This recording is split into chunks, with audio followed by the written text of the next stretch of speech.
ভাবুন তো, গুড়ি গুড়ি বৃষ্টি পড়ছে আর আমি হেঁটে যাচ্ছি গ্রামের মাটির গন্ধমাখা ইট বিছানো পথে।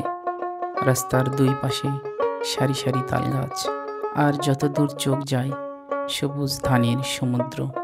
প্রকৃতির এই রূপ একবার দেখলে বারবার দেখতে মন চাইবে। কিন্তু এই পথের শেষে আছে চমক। বৃষ্টি পরবর্তী এই সময়ে এই পরিবেশটা উপভোগ করবার মতো।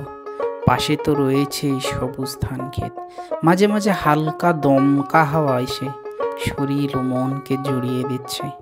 মনে হচ্ছে এই পথ ধরে হাঁটতেই থাকি।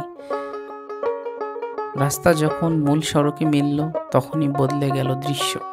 ডান দিকে আদমদিঘি উপজেলা ঝকঝকে পিচ ঢালা রাস্তা, আর বাম দিকে দুপচাচিয়া ভাঙাচোরা কদমাক্ত পথ। একই জায়গায় এমন দুই রূপ কি অবাক করবার মতো নয়? তবে এখানে শেষ নয়। যখন সন্ধ্যা নামে, বানিয়ার পুকুরের এই মিলনস্থল হয়ে ওঠে ভয়ের রাজ্য। বহু মানুষ এখানে গাড়ি, টাকা পয়সা পর্যন্ত হারিয়েছেন, তাই রাত হলে কেউ এই পথে আসতে চায় না। গ্রামের মনোরম সৌন্দর্যের আড়ালে লুকিয়ে আছে অজানা রহস্য। আপনি সাহস করে রাতের অন্ধকারে কি এই রাস্তায় হাঁটতে আসতেন?